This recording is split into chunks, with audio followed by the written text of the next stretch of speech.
definisi itu komunikasi. Jadi komunikasi adalah proses penyampaian pesan dari seseorang kepada orang lain dengan tujuan agar pesan tersebut itu dapat dipahami dan mendapatkan respon. Nah, jadi dalam kehidupan sehari-hari itu komunikasi itu sangat penting karena manusia selalu berinteraksi baik secara langsung maupun melalui media. Jadi komunikasi juga itu menjadi dasar dalam membangun hubungan dan menyampaikan informasi serta memahami satu sama lain. Baik, selanjutnya unsur-unsur komunikasi. Nah, jadi dalam komunikasi itu terdapat beberapa unsur penting yang saling berkaitan. Jadi komunikator itu adalah pihak yang menyampaikan pesan, sedangkan komunikan itu adalah pihak yang menerima pesan. Jadi pesan itu disampaikan melalui media atau saluran tertentu, kemudian menghasilkan efek atau umpan balik. Nah, selain itu, komunikasi juga dipengaruhi oleh konteks atau situasi saat komunikasi berlangsung. Baik, selanjutnya adalah fungsi komunikasi. Jadi, komunikasi itu memiliki banyak fungsi dalam kehidupan manusia. Yang pertama itu ada fungsi informasi. Nah, jadi fungsi ini tuh digunakan untuk menyampaikan pengetahuan atau berita kepada orang lain. Yang kedua itu ada fungsi sosialisasi. Jadi ini tuh membantu manusia mengenal nilai, norma, dan juga budaya di masyarakat. Selain itu, komunikasi juga berfungsi sebagai motivasi untuk mempengaruhi tindakan seseorang serta sebagai sarana ekspresi untuk menyampaikan perasaan dan emosi. Jenis-jenis komunikasi. Jadi komunikasi itu dapat dibedakan berdasarkan cara dan jumlah orang yang terlibat. Berdasarkan cara, komunikasi itu terdiri dari verbal, nonverbal, dan juga visual.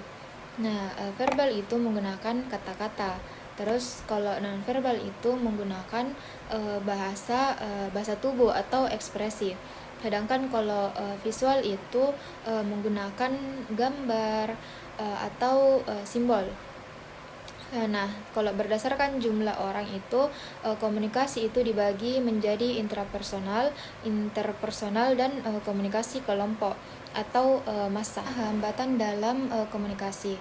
Nah, jadi komunikasi itu tidak selalu berjalan lancar karena adanya hambatan. Terus hambatan semantik terjadi karena perbedaan makna bahasa atau kata. Terus kalau hambatan teknis itu muncul akibat gangguan media atau lingkungan. Selain itu ada juga hambatan psikologis, budaya, dan juga sosiologis. Oleh karena itu penting untuk memahami lawan bicara agar komunikasinya itu lebih efektif. Pengertian komunikasi promosional. Jadi komunikasi promosional itu adalah cara perusahaan menyampaikan informasi kepada konsumen tentang produk, jasa, atau merek yang mereka miliki.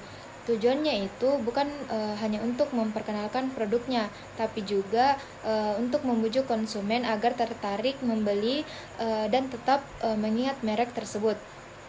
Jadi komunikasi promosional itu memiliki peran penting karena dalam membangun hubungan antara perusahaan dan juga konsumen. Tujuan dan fungsi promosi. Jadi promosi itu dilakukan untuk memberikan informasi menarik, perhatian, dan mempengaruhi keputusan konsumen.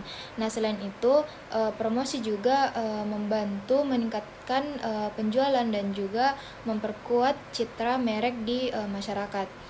Nah, jadi dengan promosi yang tepat, perusahaan itu bisa membuat produknya lebih dikenal dan dipercaya oleh konsumen. Selanjutnya, bauran promosi atau promotional mix. Jadi bauran promosi itu terdiri dari beberapa cara yang digunakan perusahaan untuk memasarkan produknya, seperti iklan, hubungan masyarakat, promosi penjualan, sama penjualan personal, dan juga pemasaran langsung. Setiap jenis promosi itu memiliki fungsi yang berbeda, tapi semuanya itu bertujuan untuk menarik minatnya konsumen. dan meningkatkan penjualan produk. Model AIDA dan strategi pesan.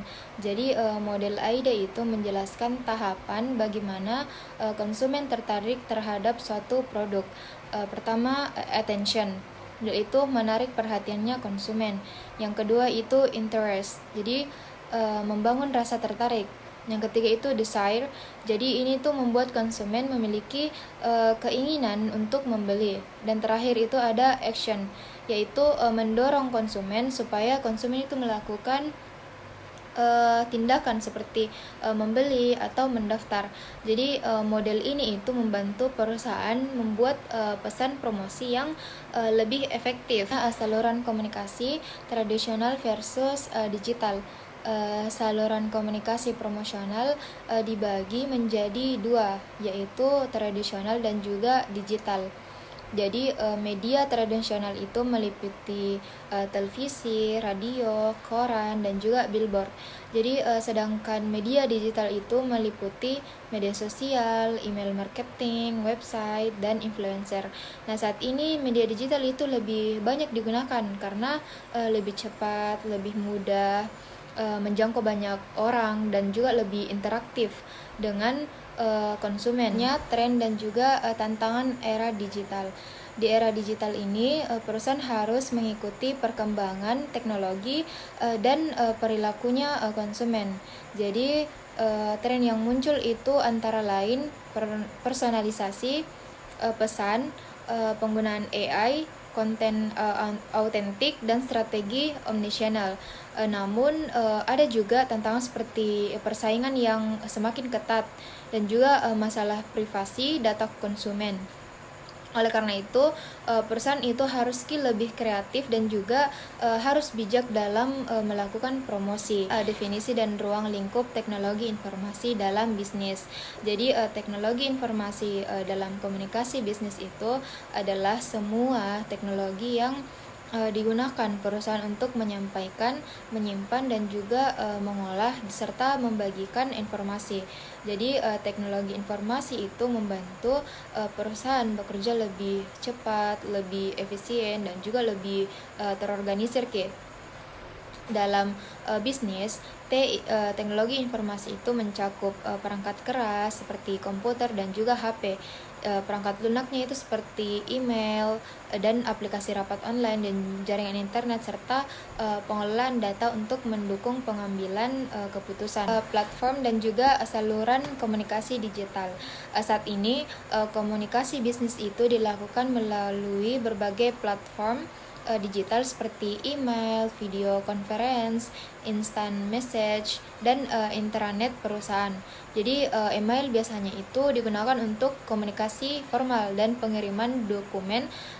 Terus video conference itu membantu rapat jarak jauh tanpa harus bertemu.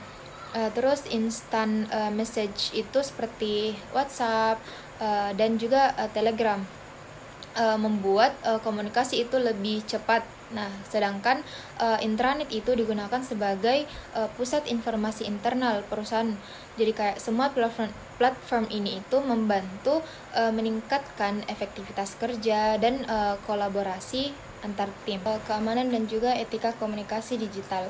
Dalam komunikasi digital, keamanan informasi itu sangat penting agar data perusahaan itu tidak bocor atau disalahgunakan. Oleh karena itu, perusahaan itu harus menggunakan enkripsi data, autentikasi 2 faktor, terus pengaturan hak akses, dan juga sistem backup data. Nah, selain keamanan, etika digital juga itu harus diperhatikan karena harus menjaga menjaga privasi data pelanggan, menggunakan bahasa yang sopan dan juga profesional terus menghormati hak cipta, serta bersikap transparan saat menggunakan AI dalam komunikasi.